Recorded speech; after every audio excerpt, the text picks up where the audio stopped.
Well, thank you guys so much for having me. I may be a Yankee through and through, but my father grew up in Alabama. So I do have at least that connection. Thank you.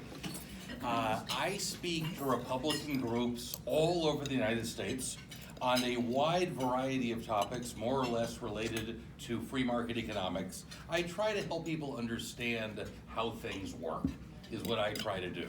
I try to help people understand that giant corporations just love government regulation of giant corporations because they know how to handle it, they write the regulations, it keeps their upstart competitors away.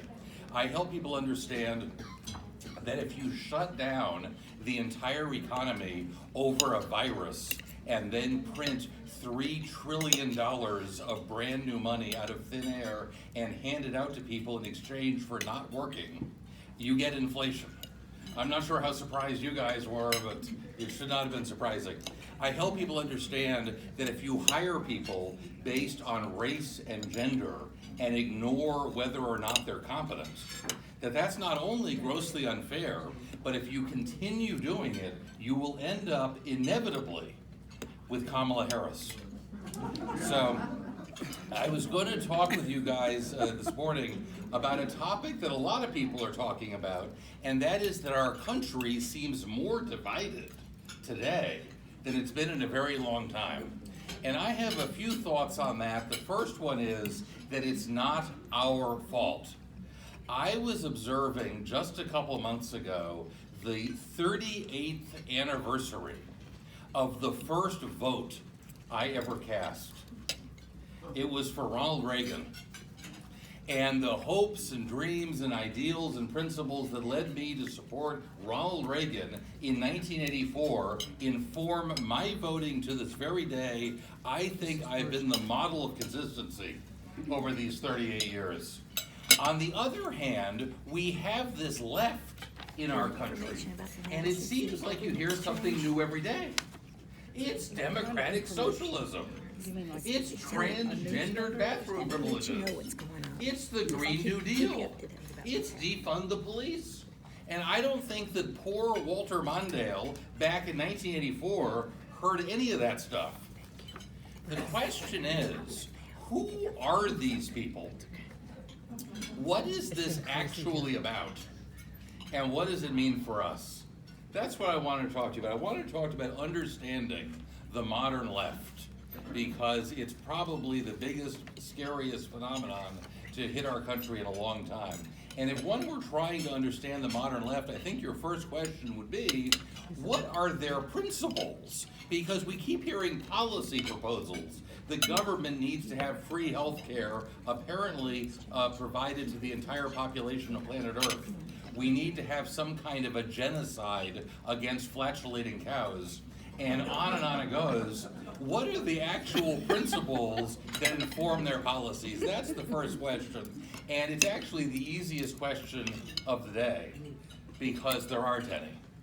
The first thing, if you want to understand the left, is that they do not have principles. Not at all. And I want to be clear here, I'm not saying they're different than our principles. And this is not a punchline. It's a very precise statement. Let us take a moment and make sure we understand what the word principle means. A principle is not the same thing as a belief. There's an old joke, everybody has to believe in something. I believe I'll have another beer. And that might be what you believe, but it's not a principle. You know what makes something a principle? Is that it applies to everybody all the time. If it doesn't apply all the time to everybody, it may be what you feel like at the moment, but it's not a principle. Would you like an example? Sure. The 10 Commandments are principles. Why? Because they apply to everybody all the time. They're thousands of years old, and yet they're as relevant today as they ever were. I don't know anybody who's exempt, and neither do you. They are indeed principles. The left does not have principles. So if you are, as I am, a student of the left, you find interesting things like this. The modern left, I call it the university left, got its start on the college campuses in the mid-60s, originally as a free speech movement. That was the original left on the college campuses in the mid-60s. And they called themselves a free speech movement. I think it's fascinating because those same people grew up and now they run the universities, and the universities are the least free speechy place in the entire country. Well, which is it? Are they for free speech or are they against free speech? And to ask the question is to demonstrate that you don't understand the left yet. They're for free speech when it's their speech, and they're against free speech when it's anybody else's speech, because speech was never a principle, it was a tactic. You know what a tactic is? It's something you use to achieve a particular objective, and you throw it out the window as soon as you're done with it. They have lots of tactics. They just don't have principles. You know what the latest hot trend on American college campuses is? It's all the rage. Segregated dormitories for black kids. Oh, yeah. In a recent survey last year, 42% of American universities say they have racially segregated dormitories. 42% today. 22% have racially segregated graduation ceremonies. Wow. And a whole flood of questions floods into my head like, didn't we go through this before? It seems like we've been here before. It was a colossally bad idea. And moreover, I distinctly remember the left being against segregation. But they weren't. They were against other people's segregation. As when you're dealing with people without principles, you find that something becomes good because they're doing it. They don't look for what's good and do that. They do something and then it's good because they're the ones doing it. And that's exactly what we're seeing with this issue. One of the consequences of not having any principles is that you tend to throw your own friends under the bus a lot, because that's what people without principles do. And I want to give you a couple examples of this because I think it will help to flesh out our concept here of how the left actually operates. The first example takes us to the nation of Sweden. Sweden has a well-deserved reputation for being the feminist capital of the world. They are so feminist in Sweden, you can hardly believe it. If you have a business in Sweden, not only do half your employees have to be women, half your board has to be women. If you form a government in Sweden, half the government has to be women by law. Has to be women. It doesn't matter who the people voted for. Nobody cares about that. What matters is that half of everything has to be women because Sweden is the feminist capital of the world. And then, just in the last couple of years, a really funny thing has happened. Sweden has become one of the rape capitals of the world. They have the highest rate of forcible rape in the entire continent of Europe. And it's worse than that. They're competing with South Africa and Zimbabwe for the world championship. How does that happen? How do you go from being the feminist capital to the rape capital in the blink of an eye? And the answer is they invited in hundreds of thousands of migrants, mostly from the Middle East, who are perpetrating all these crimes. And this is not my idle speculation. Recently, the Swedish government commissioned a study to figure out what was going on here. And I've never seen such a lopsided statistic in my entire life. 95% of the perpetrators, 95% were immigrants, only 5% were native Swedes. Ever seen a statistic like that? I haven't. And in fairness, when that report came out, the Swedish government took immediate action. They immediately passed a law making it illegal to do any more studies of who's getting convicted of rape. Who says government can't solve problems? We won't see any more reports like that because now the reports are illegal. But the question I hope that you're asking yourself is, what about the women who are the victims? Doesn't the feminist capital of the world care about the women who are the victims? And the answer is, they used to care about the women. They like the Islamic immigrants more than they like the women. They have moved on. Okay? Now, I want to give you a second example that's different, and I hope you see the parallel. And this is something that's happening in the United States right now, and it's something that I know you know as well as I do. And this is the whole issue of women's sports. Someone's going to write a comprehensive book about this, because women's sports, first of all, is a really, really new idea. In most of the history of the world, there were no women's sports. The ancient Greeks had the Olympics 3,000 years ago. It was exclusively male. Now, the ancient Greek historians tell us that 3,000 years ago, a woman disguised herself as a man, snuck into the Olympics, and apparently won something. And when they found out, they changed the rules to require that going forward, all athletes would have to compete naked to make sure that it would never happen again. Which, among other things, tells us that the ancient Greeks had a better grasp on fundamental human biology than most university professors today. And for the next 3,000 years, there were 0 women's sports in the world. And then in the 20th century, slowly at first, and then it picked up, there were more and more women's sports. And I think it's a good thing. It's healthy, it's competitive, lots of sports for all kinds of people. But that's all coming to an end.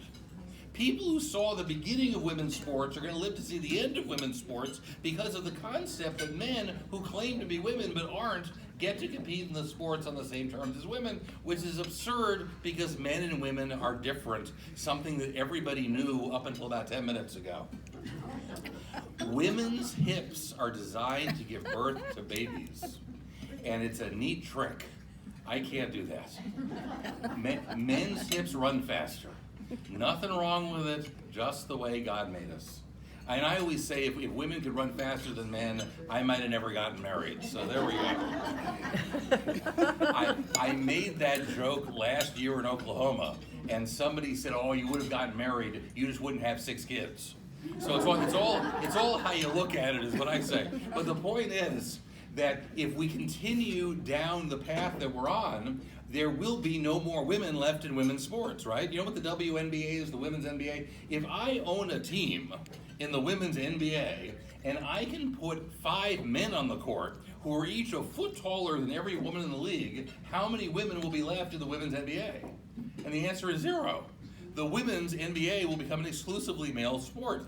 How does the left feel about women being driven out of their own sports? And the answer is just like in Sweden. They used to care about the women. They like the transgender people more than they like the women. They have moved on. Okay? The left is like the worst spouse ever.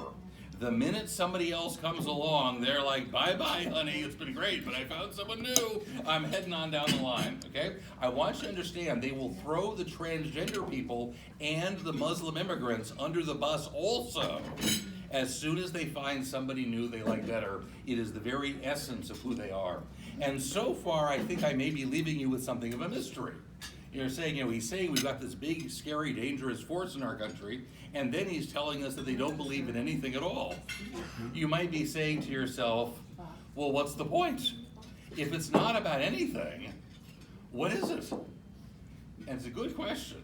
And the answer is, it's a cult of power. They want power. They want power over you. And they don't particularly care how they get it. And this is the hardest thing for conservatives and Republicans to understand, because conservatives don't think this way, but they don't particularly care what they do to you once they have the power over you. That is a detail to be worked out later. Okay? Whenever I explain this to a room full of Republicans, somebody always says, "Yeah, but what do they want the power for?" They don't know what they want the power for. The power is the goal. Everything else is a detail to be worked out later. And by the way, we see this exact phenomenon if you look at left-wing governments in power historically. Stalin, for example, or, Mao Zedong or Fidel Castro, pick your left-wing dictator, doesn't matter, it's all the same. Stalin would wake up one morning and say, I had all the peasants over here working on this project, but I changed my mind. Tell the peasants to stop doing that. I want them to come over here and work on this project because I think this is a better idea, okay? The peasants are all going to come over because if they don't do what they're told, they'll be shot and thrown in a ditch, okay? So the peasants are all going to move over here, and then maybe the next morning, Stalin wakes up and says, "Oh my goodness, I thought of something even better. Forget both of those. Come over here. Work on this. This is the project that's better than all of them. This is what we should be working on. You understand? That's a detail. What matters to Stalin is that he has absolute control over everybody's life, and nobody has any control whatsoever over their own life. That is the goal. And that's all it needs to be. And if you think I'm exaggerating, I will challenge you to tell me any corner of your life so small, so obscure, that the left wouldn't try to control it if they could. What you eat, whether you get to cook what you eat on a gas stove, what gets injected into your arm, how you raise your kid, where you live, how much you get paid. Tell me any detail of your life the left would not control if they could. I bet you can't come up with a single one. Okay? It is the very essence of how they are. And then someone will say to me, socialism. They really like socialism. Surely there must be some principle behind socialism. Isn't there? And this is worth a moment, because an alarming number of our fellow citizens think that socialism is just a dandy idea. We need to understand it, and we need to understand that it's a lot less complicated than most people think that it is. Socialism basically has two moving parts. There are two ingredients to socialism. The first one is that somebody out there has a vision about your life, which, by the way, is the second big difference between the way conservative people think and the way leftists think. Most conservatives daydream about what they would like their own life to be like. Leftists daydream about what they would like your life to be like. And right now, as we're sitting here, there are leftists daydreaming about how they want your life to be. And they've got a vision. And that's the first half. We're halfway to socialism already. The second half is that they believe that they're entitled to use force, the force of the state, to force their vision on people who don't share their vision. And that's the other half. And there is nothing else there. There are no principles behind socialism. Okay? If you ask them what socialism is about, they'll say, oh, well, everything will be free and everyone will have lives for everything. Yeah, that's not a principle. That's just what that's just what you are hoping the results will be, even though it's never worked ever once in the history of the world. Okay? That's not a principle at all. It is simply their vision imposed by force on everybody else. What makes Bernie Sanders a socialist? He's got a vision about your life, and if he has the power, he'll shove that vision down your throat.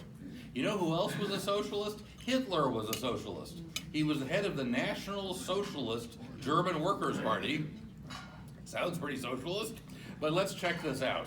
Did Hitler have a vision of what everybody else's life ought to be like? Why, yes, he did. Did he believe that he was entitled to use the force of the state to force his vision on people who did not share his vision?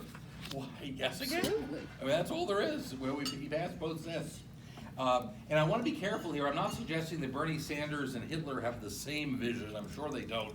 I'm well aware that Senator Sanders is Jewish. I'm sure he doesn't share Hitler's racial vision. That's not my point.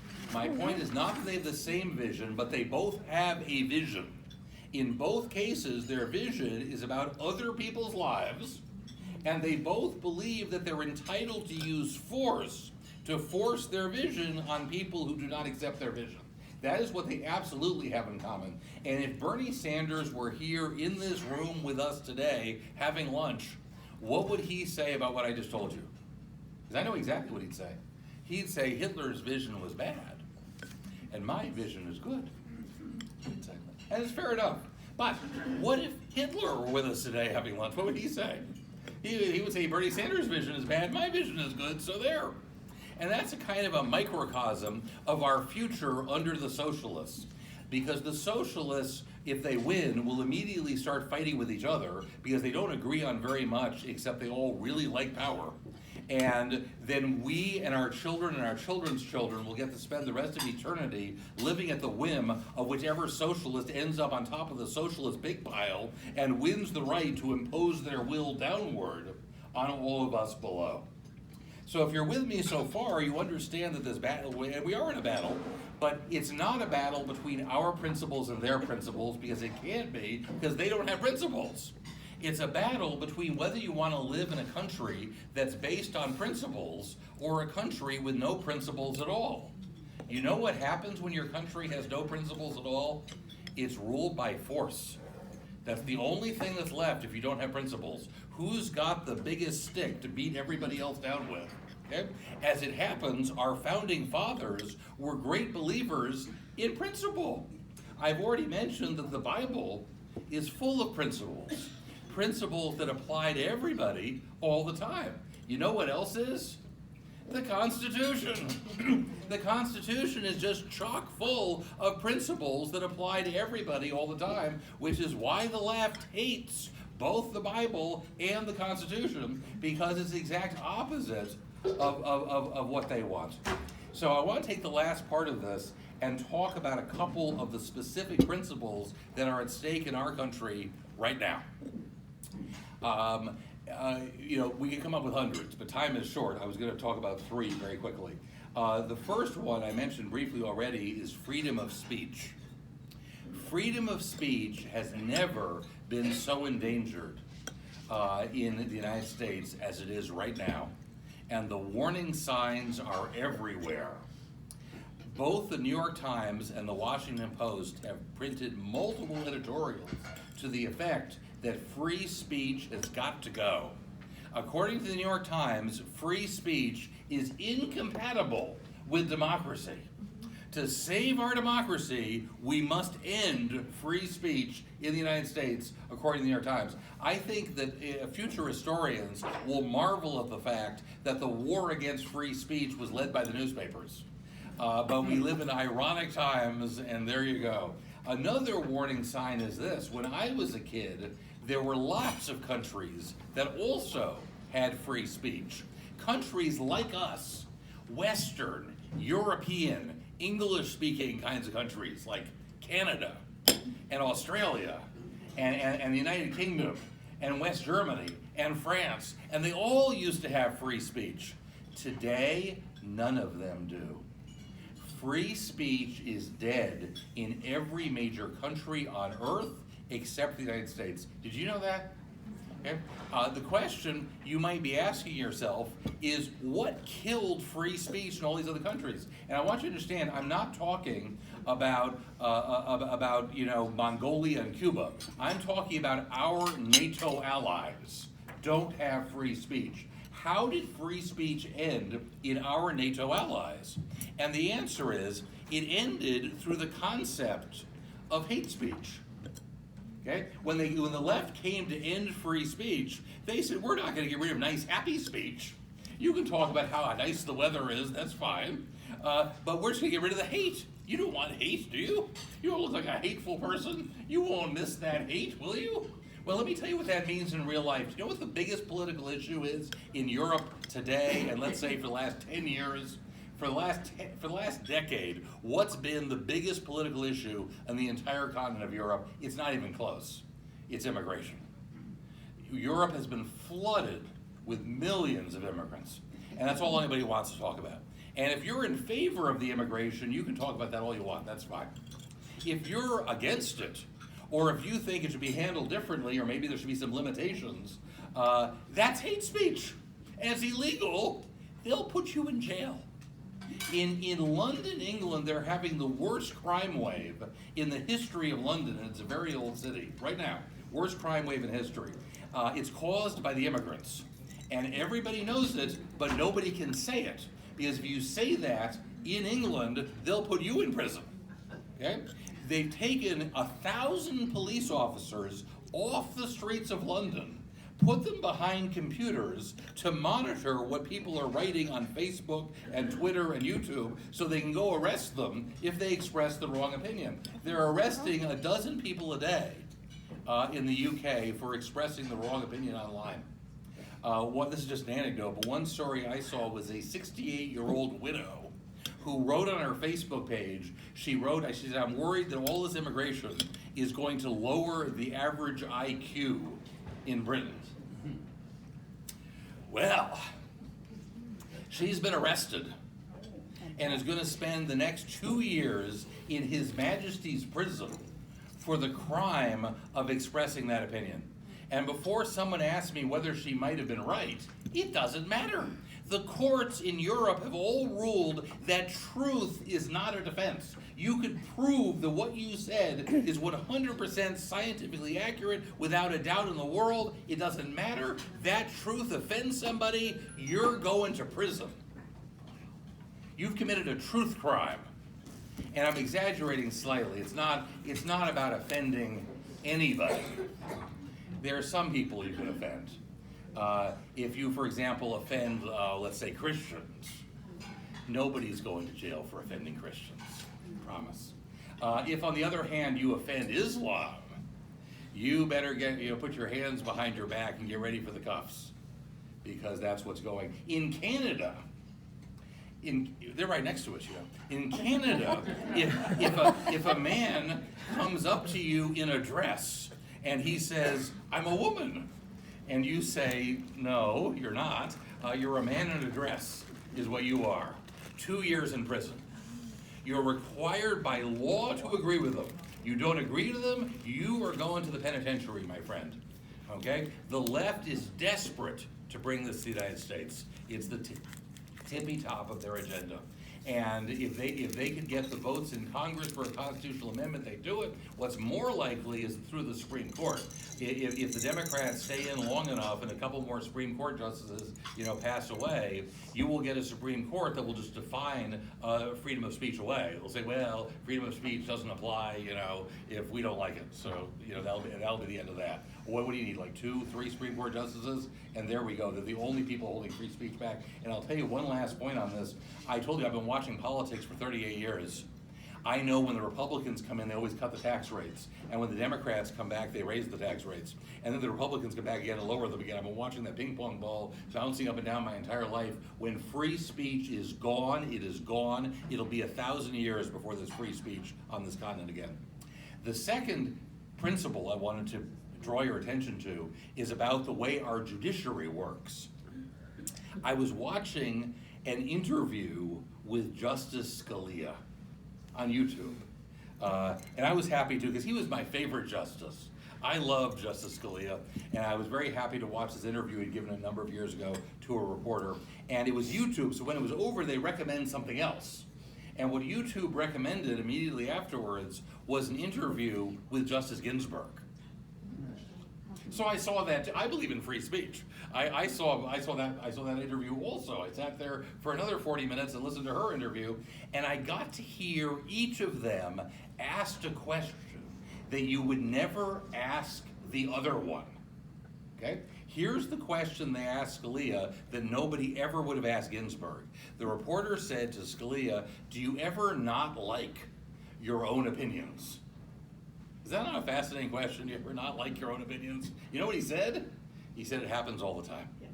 He said, when you're a judge, he said, you're sitting up there on the bench, and there's people sitting at this table, and there's people sitting at this table, and he said, you know what, he said, I kind of like the people at this table. These are like my kind of people. I could be friends with these guys over here. These guys, not so much. I don't like these people very much. But you know what? The Constitution's on their side. And it's not my job to tell you who I like and who I don't like. It's my job to apply the Constitution fairly, consistently, correctly in every case, and it doesn't matter who I like and who I don't like. And it happens every day that people I don't particularly like benefit from the decisions I make. He says, if you can't deal with that, don't be a judge. That's what he said, because that's his job. Nobody ever asked Ginsburg that question. And the reason is obvious enough. She never didn't like her own opinions because she knew what her opinion was going to be before she got to the court that morning. She knew what her opinion was going to be before she got out of bed that morning. She was going to rule with her left-wing friends, which she did every single solitary time through her entire judicial career. What she saw her job as doing is going to the Constitution and looking for a fig leaf. Because she already knew what her opinion was going to be. That she woke up knowing that. But she needed some line of the Constitution that could be twisted into a pretzel until it sounded halfway plausible that it had anything to do with the case at all. And behind that, she would hide the fact that she's ruling with her left-wing friends for the 10,000th time in a row. Scalia's going to the Constitution looking for the answer to the question. Ginsburg already knows the answer. She's looking for a fig leaf. And don't get me wrong, she was a very smart lady. I'm not denigrating her intelligence. If you want to hear me denigrate somebody's intelligence, ask me about Justice Sotomayor. Okay? Ginsburg was very smart. But her concept of what the judicial system was about was completely opposite. Here is the thing I want you to take away from this. The left does not believe in impartial justice. They do not believe in it at all. Okay? They think that what happens to you should not be based on what crime you committed.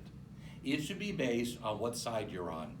And they firmly believe this. If you are part of an historic movement for social justice and you have to burn down a few courts and police stations and churches along the way, well, we can just let that slide.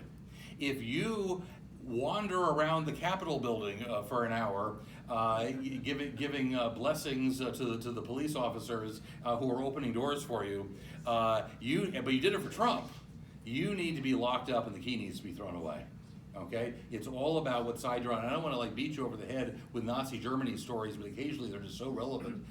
In the 20s in Germany, there was a tremendous amount of political violence going on. Mostly it was the Nazis and the communists literally battling each other in the streets of Germany because they were both trying to take over the country. Okay? Loads of crime. Murders, assaults, politically based. And the Weimar government was falling apart, but they prosecuted where they could. And by the time Hitler came to power in 1933, there was a whole bunch of communists and a whole bunch of Nazis who were locked up in German prisons for crimes committed against the other side. What do you think Hitler did when he came to power? I mean, it's obvious. He freed all the Nazis and executed all the communists. Okay? Now, it's not hard to imagine in an alternative universe, maybe the communists would have come to power in 1933. They were trying to. It could have happened. Things could have been different. The communists could have come to power. What would they have done? They would have freed the communists and executed the Nazis. Because the Nazis and the communists may hate each other, but they are both just two different subspecies of socialism. They're both socialists, just with a slightly different twist, and they both believe not in impartial justice, which is what principled people like us hopefully believe in, but they believe that what happens to you should be based on what side you're on. And again, and this one, by the way, is not coming to the United States. This one's already here. We're seeing this every day. This lady who was a lawyer who firebombed a police car in New York City got sentenced to 1 year. The guy with antlers on his head who wandered around the Capitol making friends with the police got 4 years. Okay? And to the left, that's completely just because he was on the wrong side and she was on the right side. Final example I was going to give you of a principle is capitalism itself. One of the things that drives me crazy about so many young people today is they think that there's 187 different economic systems that a country could have. And they're show me the menu. Let's try number 42, see how that economy works. Well, that's nonsense. There aren't 187 economic systems. You know how many economic systems there are to choose from? There are two. The first one's called capitalism. You know how that works? You leave people alone. It changes all the time. If you're leaving people alone, you get capitalism, which is not to say that capitalism does not have rules. Capitalism does have rules, but the rules of capitalism are clear and simple and consistent and most of all, principled. The same rules apply to everybody all the time. You can't hurt people. You can't threaten to hurt people. You can't lie to people about what you're selling them. You can't say our burgers are 100% pure beef and they're actually made of ground up alley cats or something, right? You can't steal stuff. That's the complete rule book of capitalism, and it applies to everybody all the time. Socialism, as we already discussed, is simply somebody's whim as to what's right, what they want and what's part of their vision. The socialists promise everything: free health care, free housing, free education, and they deliver nothing. They deliver Venezuela, is what they deliver. Capitalism promises nothing. There's no promises in capitalism. You can starve to death under capitalism. You know what? If you don't work, you don't eat. not only is that in the Bible, it's also readily apparent, in the world around us, okay? If you were shipwrecked on a desert island like Robinson Crusoe, all by yourself, guess what? If you don't work, you don't eat. What do? March up and down the beach demanding free food? You're gonna starve to death, okay? But having promised nothing, capitalism has delivered the greatest standard of living in the history of the world. The average American today is something like 2,500 times wealthier than the average American in the time of George Washington. It's breathtaking. There's never been an increase like that in the history of the world. How do we do it? A couple hundred years of leaving people alone. It's amazing. Anyhow, I'm going to stop and take my last 2 minutes here and tell you really quickly about the books I write. Because years ago, my friends said, you should write a book, and I did, and it was like the wrong book. Everyone thought I was going to write a 500-page tome about economics. But I had an epiphany that people don't read 500-page tomes about economics. If you write something that's fun and funny and accessible, you reach far more people. My first book, The New Democrat, is a parody history of the Obama years done as the Cat in the Hat, which I presume you've read. Cat shows up uninvited to this middle-class house, and when he gets inside, he wrecks the place. And he's got these two little friends, Thing 1 and Thing 2. They became Pelosi and Reed. And I realized I had the whole history of the Obama years done as the Cat in the Hat. Salon.com actually reviewed this and said that this was the most twisted piece of conservative propaganda print matter out there. So I was touched. That's on the cover now. And I was moved to write my second book. The Gorax is obviously a parody of the Lorax. I don't know if you've read the Lorax, but it's about this evil capitalist who wipes out the trees that his factory depends on and goes out of business. And I read this to my kids. I was like, does that make sense? Do capitalists destroy species that their business depends on? Is Colonel Sanders going to drive the chicken to extinction? Really? I think it's exactly the opposite. I think Colonel Sanders cares more about the survival of the chicken species than anybody on the planet, including the chickens. Anyhow, this was a book that very much needed to be parodied. Mine is called The Gorax, because it stars Al Gore as the Lorax character, and it's about how America used to be free and prosperous, and then the environmentalist wackos came along and drove everybody out of business. The Wizard of Iz is obviously a parody of The Wizard of Oz. My first thought was that Bill Clinton made a really great wizard, because you'll recall the original wizard is a fake. He's a charlatan, it's all smoke and mirrors. When they first meet him in my book, they say, are you the Wizard of Iz? He says, it all depends on your definition of Iz. Hillary is the Wicked Witch. Remember the Cowardly Lion? I replaced him with a Cowardly Rhino. Who suspects the Democrats are wrong, but he's too scared to do anything about it. He's looking for the courage to do something useful when he gets to Washington. To think that I saw it on CNN Live, narrated by Jim Acosta, is about the media and Trump. It's the Trump story, but it's about the media's pathological dishonesty in the context of the Trump story. Motley Click is a parody of Moby Dick, if you can believe it. It's about the whole social justice warrior identity politics world that we live in. It's about this 19th century whaling ship full of social justice warriors, and they very carefully have hired a crew for diversity, so they've got one of everybody. They've got a black guy, Jewish guy, Muslim, Asian, gay, Mexican woman, transgender, Indian, lesbian. And they're all out hunting for the great white racist. But they end up catching each other, because they keep finding these flaws in each other's wokeness. Turns out none of them are quite so woke as they made out to be. It's a very ironic story about how the anti-racists are like the most racist people you're ever going to meet. And my latest book, literally I've only had this for a week, the ink is practically wet. Brand new book is called Camelot, with an N, is a parody of the Biden administration. It's also my first musical, which is to say the various characters break into song. It's done as musical theater. So Dr. Fauci has a song, and Hunter Biden has a song, and it's a good book. Anyhow, if you're interested in anything, they make great gifts for like Republicans, if you know any. I brought some with me. We're over on the table over here if you'd like to come and check them out. And I would be happy to oblige you. And thank you guys so much for your time.